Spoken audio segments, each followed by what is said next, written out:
Of the devotees of Nagmahashaya, the name of his wife must be mentioned first. Whoever chanced to pass a day in Nagmahashaya's house knew very well what a kind mother she was.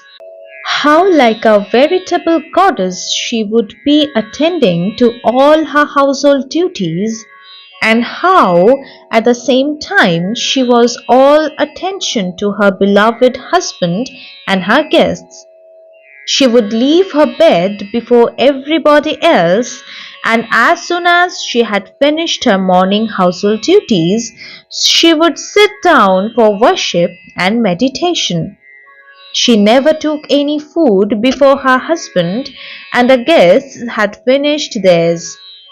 She did all domestic work alone and would not allow anybody, not even her sister Harakamini, to help her in her duties. She knew no other god than her own husband. Nagmahashaya was the only object of her adoration, and on him she poured her heart's devotion and worship. Hence, on a certain Mahashtami, she made up her mind to make an offering of flowers at the feet of Nagmahashaya. But he did not allow her. He said, "Can anybody accept an offering from her whom one worships?" She also would not leave him and was waiting for the right moment. At last, when Nagmahashaya was standing in a corner quite unmindful, she seized the opportunity and offered flowers at his feet. She then kept sealed the offered flowers in a gold locket and hung it on her neck. She was a constant source of inspiration to the devotees of Nagmahashaya. She was the very picture of grace and pity, and an exalted type of womanly virtues.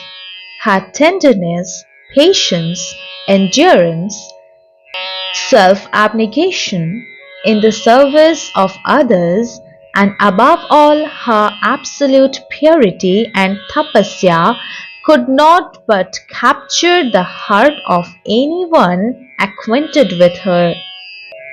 Harakamini, the youngest sister-in-law of Nagmahashaya, knew no other god besides him.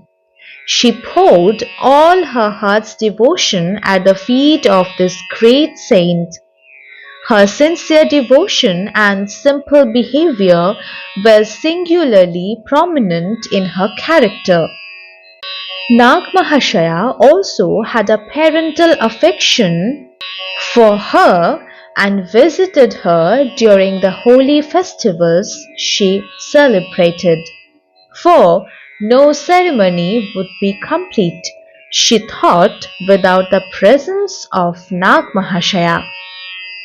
She was quite unconcerned with worldly matters, and none ever saw her moved in any circumstances, favorable or unfavorable.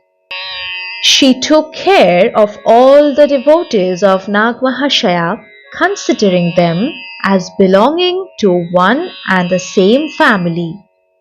Nagmahashaya's mother-in-law was a very devoted woman. Once the old lady came to Calcutta and put up at Kumartuli with her daughter and son-in-law. There, every day she took bath in the Ganga. Making an image of Shiva with the mud of the river bed, she worshipped the same. One day, as she was worshipping, she found a crack on the head of the image. This made her shudder, for it was a bad woman. The old lady was sorely troubled and wept the livelong day by the side of the holy river.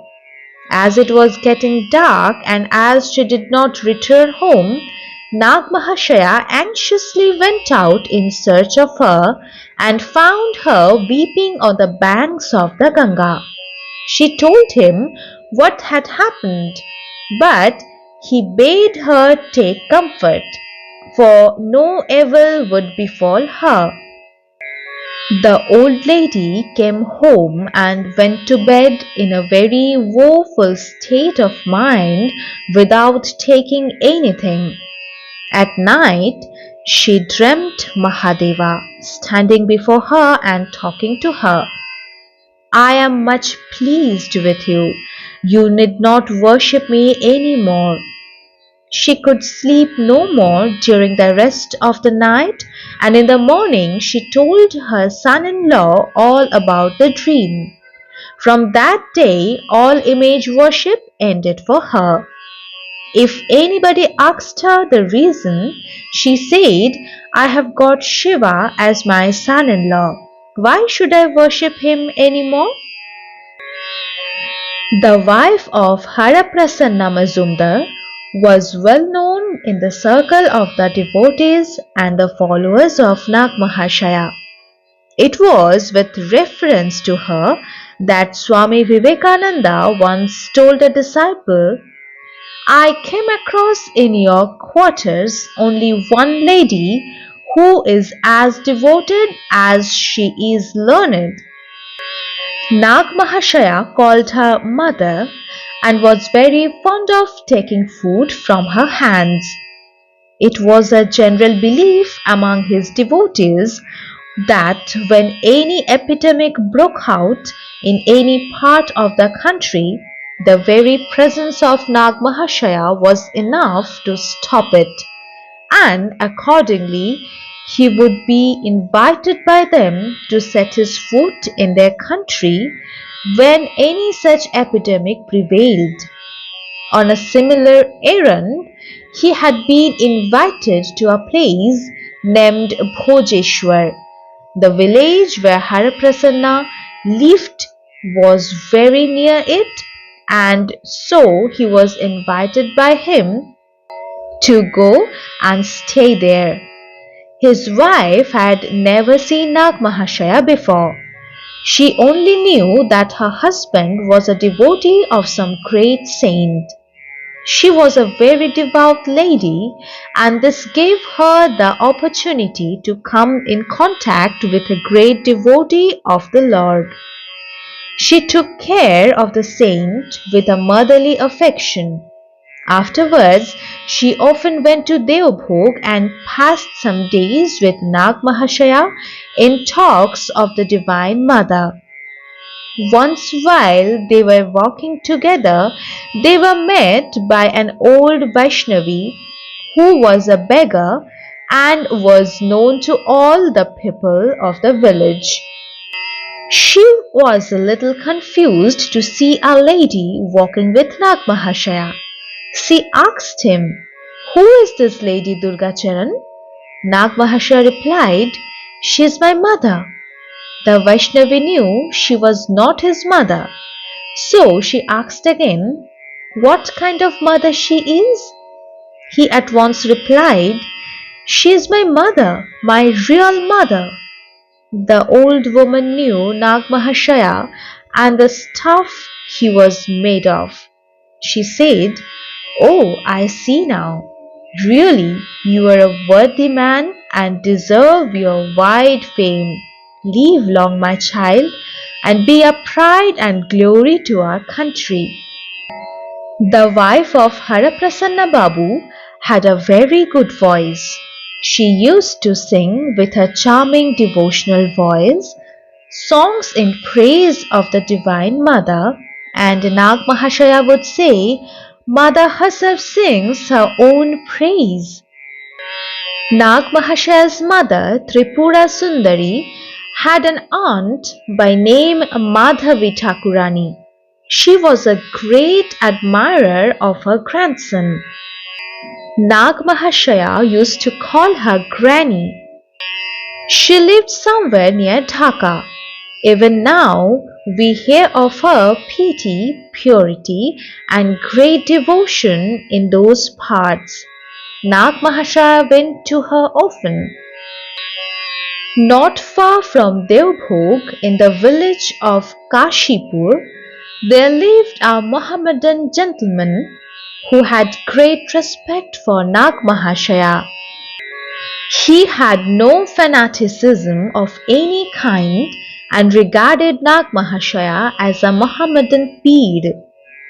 He looked upon Nagmahashaya's advice as a commandment from the Most High.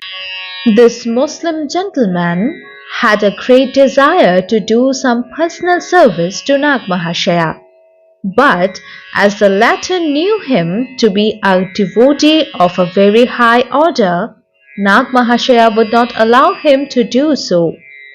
He would often come to Nagmahashaya and pass a few hours in the holy company. He lived till the good old age of 70. Though he lost his wife in his early youth, he did not marry again but led a very pure devotional life. Entrusting his household duties to his son and thus being relieved of the cares and anxieties of the world, he passed his days in the contemplation of God.